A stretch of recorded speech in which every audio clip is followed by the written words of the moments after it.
Hello, friend, and welcome back to Torches Yoga and Mindfulness. I'm Lauren, and I'll be your coach. So last week, I introduced y'all the second skill of mindfulness, which is compassion. And we explored how offering compassion inward can help us to soften, feel grounded, and meet ourselves with more presence. So this week, we're going to take that experience and those practices outward. We're going to plant seeds of compassion throughout our community to spread like wildflowers. We're going to talk about what compassion does in our brains and how we can practice compassion with others. I do want to give a little footnote about practicing compassion with others. If you find thoughts of, I should be doing this, or I just can't say no to them, these aren't aligned with your true self and your compassion. If the need to help somebody is coming with feelings of guilt, that's not compassion. So we want to have that awareness to understand where that line is between doing something out of compassion, offering our presence and our support, versus maybe being taken advantage of, maybe being too generous. Just something to keep in mind as you practice compassion with others, that you are not obligated. If you're not certain of why you're moving the way you are, that's an opportunity for you to look inward. I, as a mindfulness coach, can definitely help you uncover those disconnects you have with giving or receiving compassion. So please, if you're interested, definitely reach out. So compassion isn't just some feel-good concept. It's actually biological. Areas of our brain light up that are associated with our emotional regulation and empathy. And research from the Max Planck Institute has found that compassion training increases positive emotion, empathy, and pro-social behavior. And what's more amazing, those areas of the brain associated with our emotional regulation and empathy lighting up when we're engaged in some type of compassion, that's not all. It's just so amazing. Even just witnessing compassion causes a shift in our brains. So every small act of kindness ripples outward. And unlike empathy alone, compassion actually protects us from that emotional burnout. It allows us to care without carrying someone else's pain as our own. And this is the power of mindfulness-based compassion. It keeps us connected without draining our reserves. Daily acts of kindness, like holding the door for another patron, letting somebody who has fewer items than you cut you in line, or complimenting somebody because you like their outfit, you like their look. These are great ways to plant small seeds of compassion throughout the community. But I have some other practices and some exercises that I think you'll find much more impactful. And the first and most accessible practice is compassionate listening, also known as active listening. So I invite you this week, when you're in conversations with your friends, family, loved ones, your bestie at work, to engage in compassionate active listening. Instead of waiting for them to talk so you can start talking, or instead of thinking about what you'll say in response to what they're saying, remind yourself, this person, just like me, wants to be heard. This person, just like me, wants to be understood. See if that doesn't change the dynamic. See if that doesn't shift anything for you in that conversation. Maybe you find you feel more present, and maybe the conversation flows a little bit differently than it would have. Compassionate active listening brings our attention to them, offering our presence to hear their moment and hear their story. And we can even take compassionate active listening up a notch to generous listening. So the difference that takes us from active compassionate listening to generous listening is we let go of the urge to fix, to control, to correct, to advise. And we just offer our presence. We're just there to receive their story, to receive their words, to receive their moment. So I challenge you, pick one day this week to practice generous listening in all of your conversations. Bonus points if you journal your experiences and your findings at the end of your day as well. Generous listening is a powerful way to honor someone else's experience, and it deepens our mindfulness too. Another way we can practice extending our compassion outward is through what's called the just like me practice. Now you can do this one by yourself or with a partner. If you have a partner, you'll sit face to face so that you can look each other in the beautiful eyes. But if you're doing this by yourself, you'll just conjure up the idea and the image of that person in your mind's eye. So to practice the Just Like Me exercise, first you're going to take just a few deep breaths to make sure you're grounded and just present in this moment with your intention to acknowledge the similarities between you and someone else. And you can pick a best friend, a family, a friend, loved one, whoever. So now bring this person into your mind's eye. Conjure up their image in as most detail and as vividly as you can. Picture their attire, their hairstyle that day.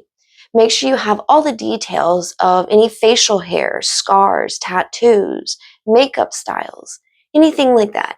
And when you have that clear image of them in your mind, we're going to consider our similarities.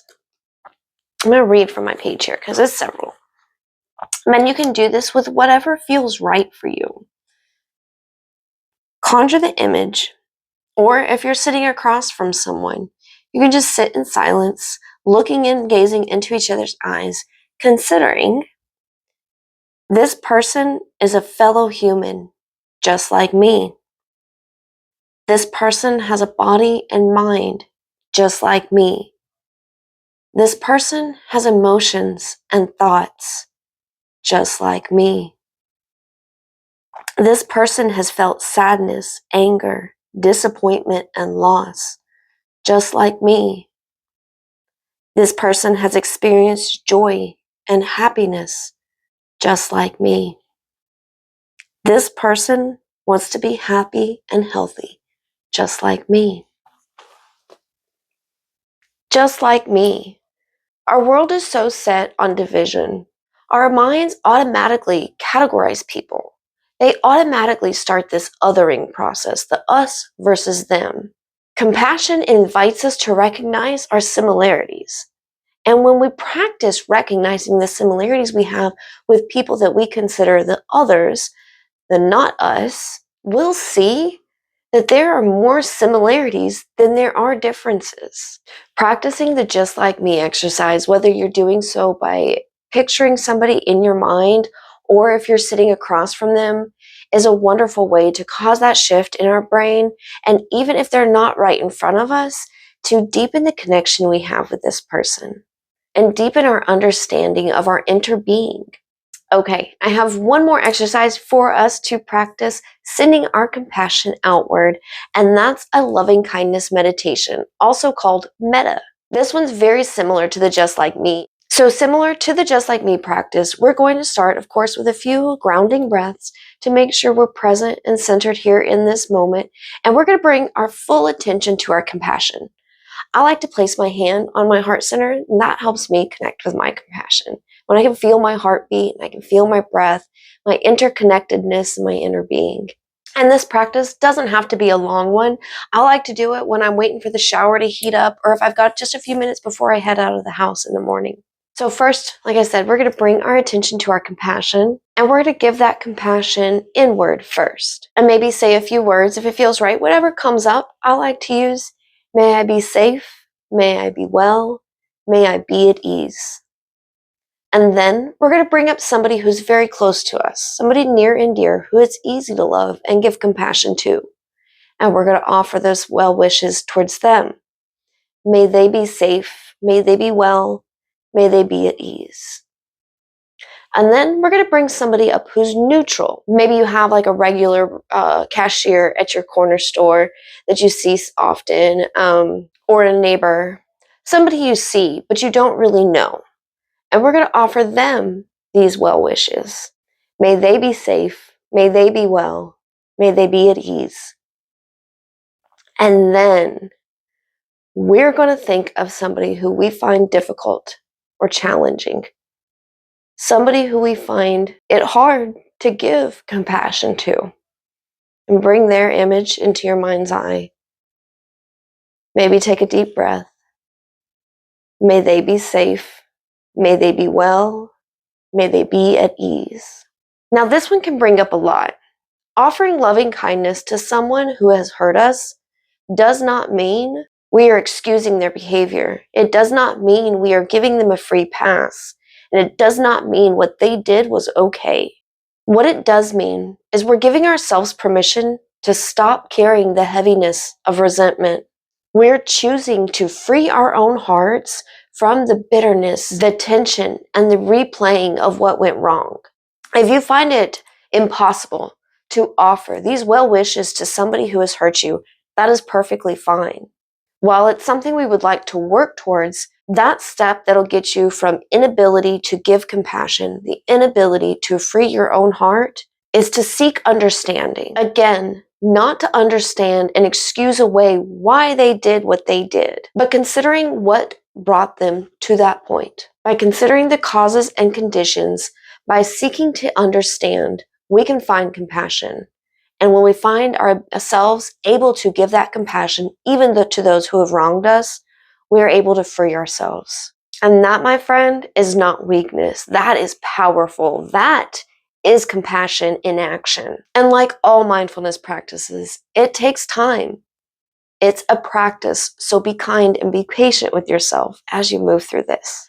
For this loving kindness meditation, if you're more of a visual processor instead of a verbal processor, instead of sending your verbal wish outward, you can, when you bring that person's image to your mind's eye, instead of sending them a verbal wish, you can imagine wrapping them in a warm gold blanket, that blanket of compassion, just letting them have that warm embrace. My friend, using practices like these to cultivate our compassion softens judgment and recenters our hearts. Remember, compassion is a skill, and like any other skill, the more we practice, the stronger it becomes. Not necessarily with words and not always with actions. Sometimes it's just our presence that's required. I would love to know how your compassion practices are going, and if you find any blockages that you would like to talk about, definitely feel free to reach out. And tune in next week where we move on to the third skill of mindfulness, and that's curiosity. I've talked about it in one of my earlier videos if you want to get a jump start on open curiosity, but we'll really dive into what it is, of course, how it affects our brains, and how we can practice it in our day-to-day lives. In the meantime, my friend, stay present, stay kind to yourself, and I'll see you soon.